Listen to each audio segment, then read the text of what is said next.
So we need to do a little work in the garden on the okra. Let me get my hair put up and let's go.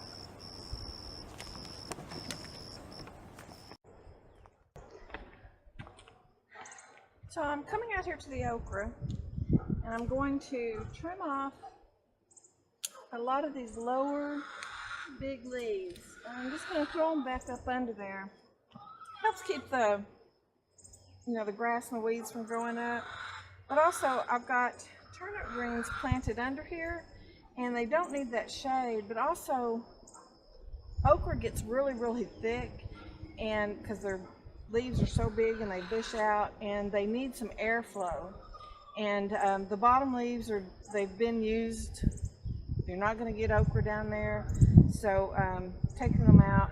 Leave the leaves on top so that it does have that shade from the sun, and that'll help it put out more okra.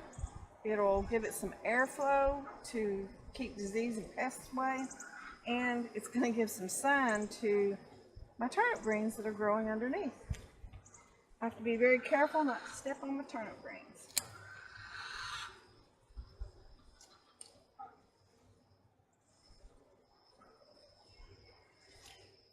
Now, I have done this several times already, but okras are growing, so you have to do it all season as it grows. Okay, you can see the difference where I have gone through right here and have trimmed up. It's got some airflow, and the difference between what I haven't. It makes a difference. So I'm going to go ahead and finish up. Alrighty. So I've gone through here, cleaned up the okra. It's got some good airflow now. I'll actually be able to get in there and get the okra. So also, getting in here to do this, you notice a few things. Like I noticed that there are some grasshoppers up in here. And what I'm going to do about that is I'm going to let the chickens over here, be sure they get over into this area and get the grasshoppers out of here. Also noticed a little powdery mildew on my okra, so I'll be treating that. And there's a leaf right there.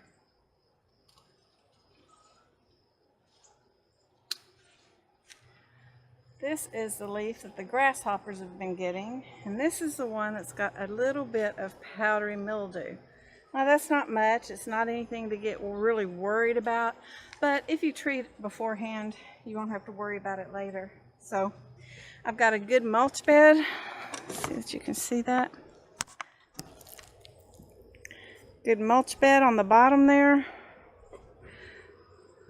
and that will go down into the soil to feed the soil. And when you find these powdery mildew on your leaves, do not put them down in your mulch. Take those out, put them in the trash. You don't want them in your compost, you don't want them in with your mulch, anything like that. Just as you would if you were finding aphids, you're not going to put them in your compost or your mulch either. Okay, so let's talk about okra just a little bit. First off, okra is a fruit. I know that comes as a shock to a lot of people, but definition of a fruit is having its seeds within itself. Okra does. It's actually not a vegetable. I know it shocked me to find that out when I did too, but it is actually a fruit. A lot of things we call vegetables are not. Tomatoes are not a vegetable, they're actually a fruit. But okra is a powerhouse. It is so packed full of vitamins. B, C, K. I'm sure there's some I'm not thinking of. It's got potassium, magnesium, iron, zinc. It is just a powerhouse, multiple vitamin in one little fruit. It is very low in calories. If you're on a diet, this is the food to eat. It is, like I said, very low in calories, but it's also a filler. It makes you feel full for longer, so it'll help with the cravings. If you're someone who retains water, it's a diuretic, so it'll help you put off the water that you're retaining. Now, they say it's not what you eat, it's what you absorb. And okra is full of fiber. It goes in, it cleans out your colon. It actually scrapes the colon walls. It cleans out your colon.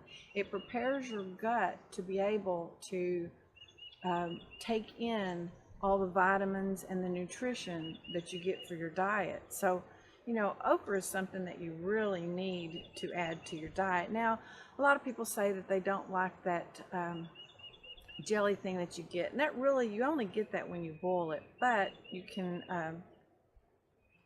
take care of that because if you cut up your okra and you soak it in vinegar and then you know, for 5 minutes or so, and then you drain it, rinse it off, it takes care of that gelatinous feel. But you know, you don't have it if it's raw, and you can cut the young shoots like this up and put them in your salads, and you say, oh yeah, it doesn't have that slimy thing. It doesn't have that when it's fresh and young. And it's very, very good, very tasty, very nutritious. Now, another thing that okra does is it lowers your cholesterol. It helps to lower your cholesterol. It actually goes in and connects to that and flushes it out of your system.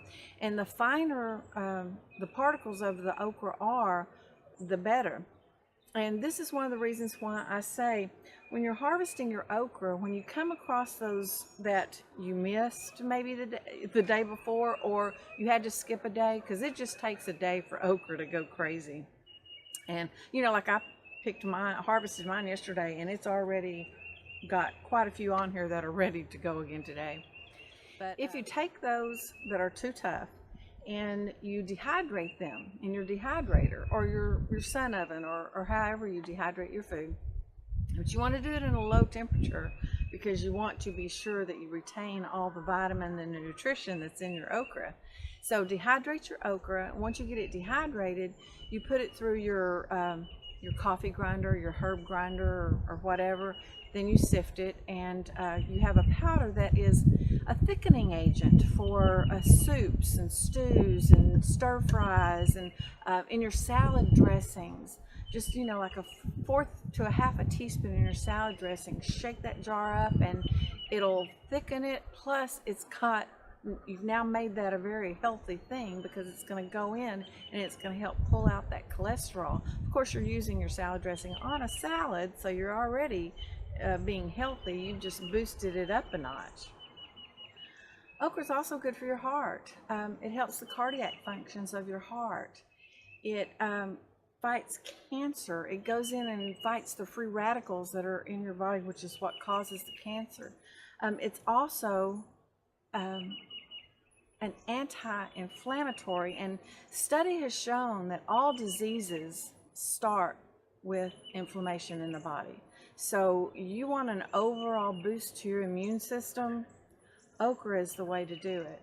If you're thinking about getting pregnant and having a baby, okra is something that you need to add to your diet because it is just packed full of folic acid, and it will be sure to go in and help with the absorption of the minerals and everything that your baby's going to need. The folic acid, you know, when you're pregnant, you need a lot of that. It helps with the baby's brain function, the neurons in its brain to develop correctly. So okra is something that you will need for your baby's development as well as for your health while you're pregnant. So if you are thinking about getting pregnant or you're already pregnant, start eating okra so that you can be healthy and your baby can be healthy. Which brings to helping with the baby's neuron system, but it also brings to the fact that okra is good for brain function. So it's something that you can eat to help ward off Alzheimer's. Now there have been so many studies on okra. It lowers your blood sugar also. So that's something that is very concerning. I mean, diabetes is rampant in our country right now, and okra is something that can help lower your blood sugar. Now, okra is also good for your eyes. It is good for your skin, helps to rebuild the collagen. Um, you know, okra just, you start here, you go down your body, okra is good for it. It is a powerhouse, and it is something that you should definitely add to your diet. I know that I'm leaving out something because okra is just one of the best things that you can be eating. Who knew fruits were so good for you? You know, in other countries, they will slice this, they'll in half and then in half again, so in quarters. They take out the seeds and then they'll fry it with a bunch of spices and herbs, and that's a very good way to have your okra. I just loved it battered and fried, and of course now I use a good oil like coconut oil. I love it in soups, raw in salads. It's just a really good food to have, and I hope that you'll consider growing it in your next garden and start eating more okra. Thank you for joining me here at Hoaxie Gardens and Homestead. I hope that you have a great day and a wonderful week, and I hope that I've given you a little bit of food for thought. If you like the video, give me a thumbs up, share the video, and if you haven't subscribed already, please do. Bye-bye.